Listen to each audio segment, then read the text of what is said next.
back to my balcony garden here in Melbourne. It is officially August. We are 1 month off spring.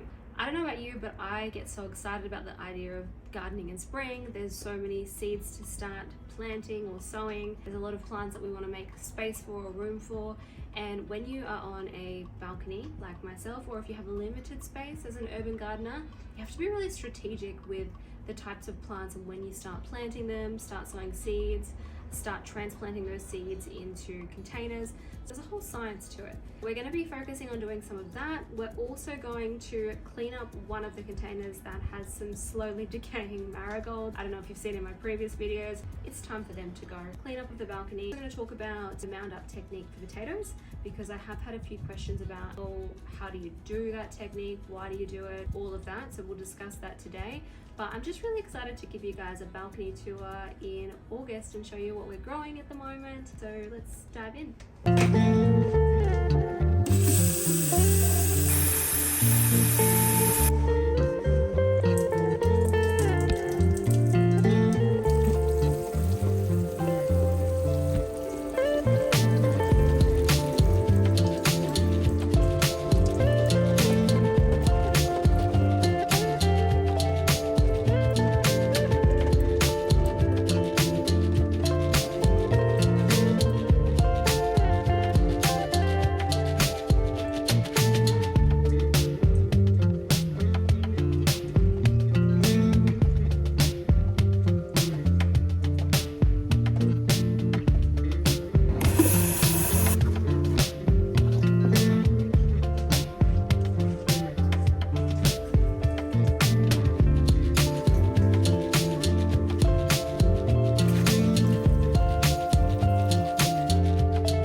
Look at how many flowers are on this snow pea plant. It is crazy. It is thriving.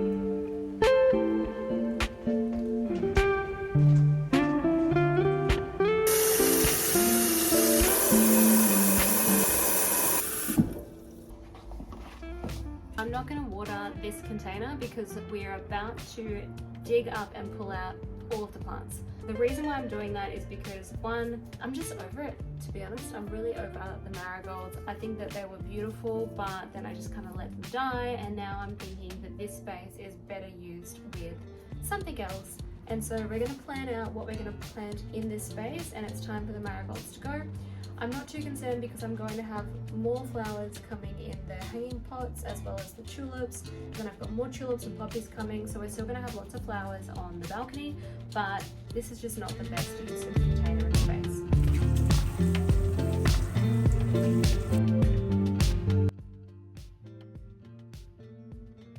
What I didn't realize about tulips is that they open up during the day to get sunlight, and then in the evening they close up. I had no idea. I also didn't know that they look like this inside. Just so you guys know, so we have the 3 types of tulips here. I will name them in the description because I can't remember the name of them. And then we have 3 very different types of tulips. These, again, I cannot remember the name of them, but they are the frilly pink ones. I'll add it to the screen. But these ones here are very different, and it's quite interesting to see that these ones have grown slower than the other 3 varieties.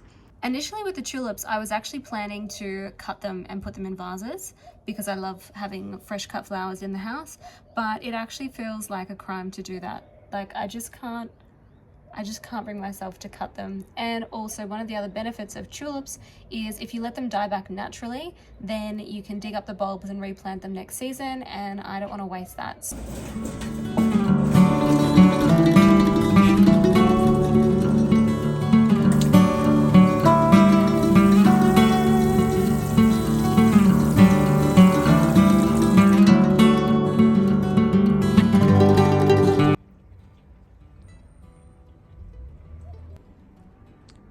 As you can see with these, I applied the spacing rules that were recommended, which is a larger distance between each other.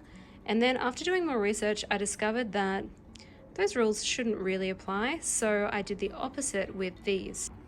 And I decided to plant them a lot closer together. So we will see how they grow, but so far they look pretty healthy, and if they're anything like the other tulips, I'm sure they're going to be stunning.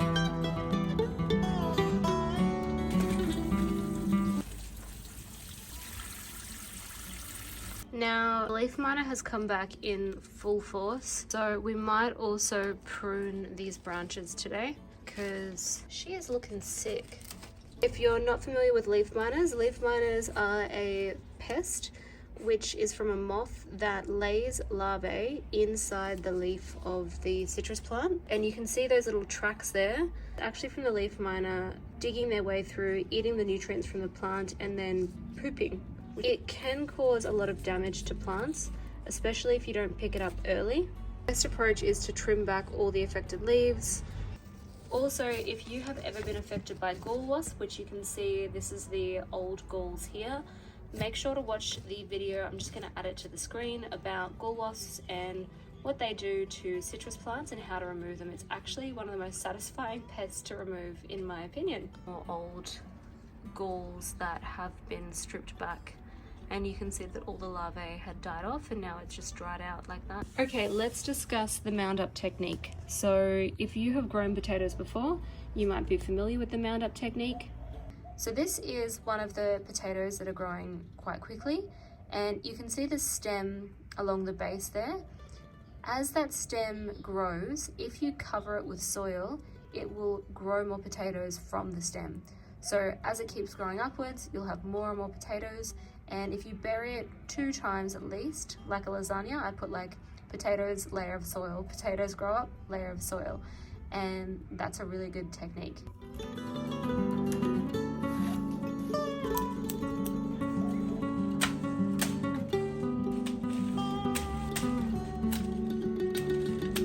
Looks much healthier after its haircut.